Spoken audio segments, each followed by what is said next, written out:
La curiosité est-elle une qualité? Oui, si elle n'est pas un vilain défaut, à savoir un désir indiscret de savoir. Si elle est ce désir de connaître quelque chose qu'on ne connaissait pas ou qui nous manquait. Car toute curiosité repose sur un inconnu ou une insuffisance qui éveille justement son désir. Alors aujourd'hui, à l'heure d'un monde où les objets de désir et les possibles n'ont de cesse de se multiplier, je vous laisse imaginer l'étendue et l'intensité de notre curiosité. Le sentiment de manquer presse et stresse notre désir de connaître, qui se cultive en impatience de savoir et d'avoir. C'est quoi? Fais voir.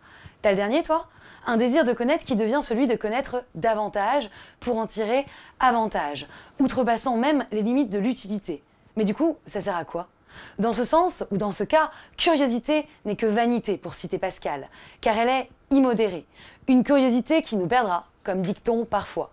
Elle qui s'émerveille moins de ce qu'elle trouve, qu'elle ne veille à chercher pour trouver, utiliser, capitaliser. Une curiosité fonctionnelle que Montaigne attribuait à cet esprit scientifique, cherchant à trouver des causes partout.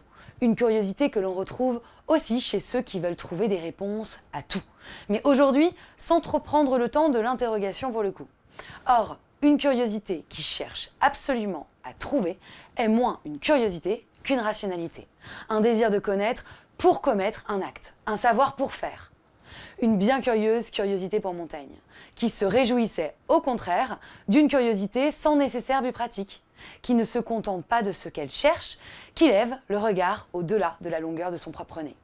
À la façon d'un enfant, dont la curiosité, loin d'être seulement reliée au savoir, et parce qu'il en a peu, l'est avant tout à l'étonnement, la découverte.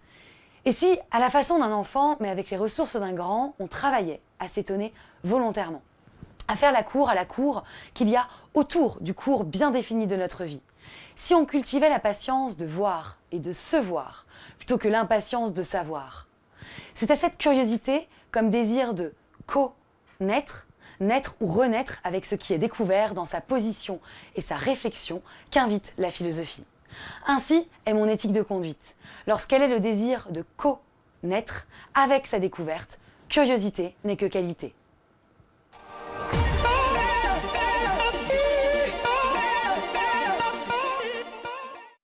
Vous voulez voyager?